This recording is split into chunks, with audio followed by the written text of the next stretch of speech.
Hey everyone, Alex here. In this video, I'm going to explain a powerful shadow work process to purge stuck emotional energy and live with more felt freedom in your body and in your life.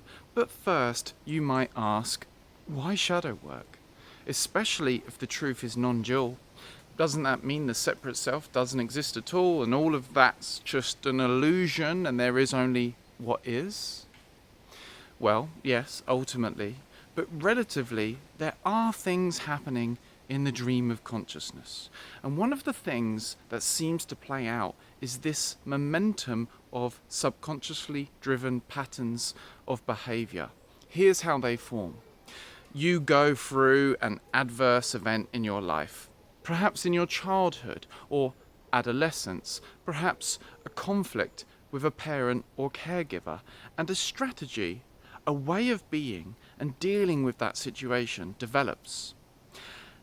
An emotional association is formed deep in the limbic system to a particular situation or stimulus so that you emotionally react with fear.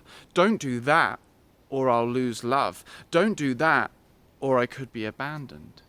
And later on in life it can manifest as people pleasing, not following your heart, and behaving in dysfunctional ways. And you can't seem to pinpoint where these behaviors come from. They're subconscious, they're in the shadows, they appear to be coming from a self hiding in the shadows. Well, that's because they're now in the body as emotional associations and stuck emotional density. The cognitive, intellectual element residing in your prefrontal cortex, i.e. how you think about it, may well have massively changed over the years, but that doesn't necessarily break the emotional association which is deeper in the subconscious mind and the body. Shadow work is the process of shining the light on these small selves that are trying to protect you and their emotional energy. So true shadow work is a process in which you know yourself as this beingness, that all the figure it outs and make it happen selves play out within. You be knowingly the being space that all these characters play out within, and you shine a light on them, you reveal them from the shadows. And you do this by giving them a voice. Writing can be one of the most powerful ways to do this.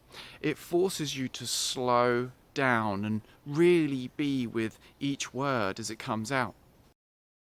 So you may know yourself as this consciousness or higher consciousness, or at least you may have times where you feel at your most wisest and you know that you, as your true self, don't really think these things.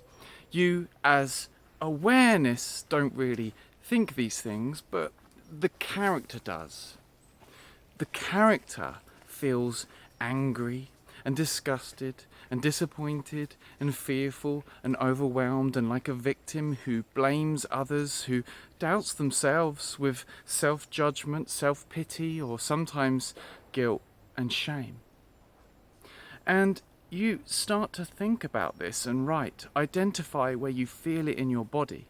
Identify where you feel tension, density, or any other places of discomfort. And be knowingly the space that those raw sensations appear within.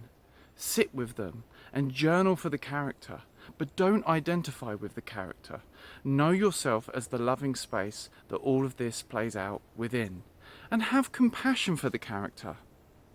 Write for a maximum of around 5 minutes, non-judgmentally, and as you write, you'll feel yourself purging the emotional energy and perhaps breaking through to a layer of sadness. And so then be there for that feeling of sadness. Be there for the letting go on an emotional level, and after several minutes, you'll feel a release. Be there for the feeling of release. Be there for the feeling of calm that follows. Sink into the stillness that's left behind. Know yourself as this aware spaciousness and notice how the feeling has changed. And then continue writing, starting with the question, what if? And a new accurate interpretation, a new relative truth on behalf of your true self as awareness, as consciousness. Repattern the circuit with peace, optimism, curiosity, and playfulness. What if things are just the way they're supposed to be? What if things are all working out in my favour? What if I can be enthusiastic about the future and feel into how that feels and breathe it in with some nice, long, deep inhales? Write down some things you appreciate. Write down some actions you can take to embody your truth on a practical level in your health, career, or relationships. And so that concludes the video. I hope this video helped and you can use this in your own life. Another thing that gets into the shadow is breathwork, and I have a free musical guided breathwork journey out now, which a link to is in the description. If you're interested in the Awake and Aware program, go to speaktoalex.com and book a time to speak with me or one of my team. See you in the next video. Peace and blessings. Love you all. Peace.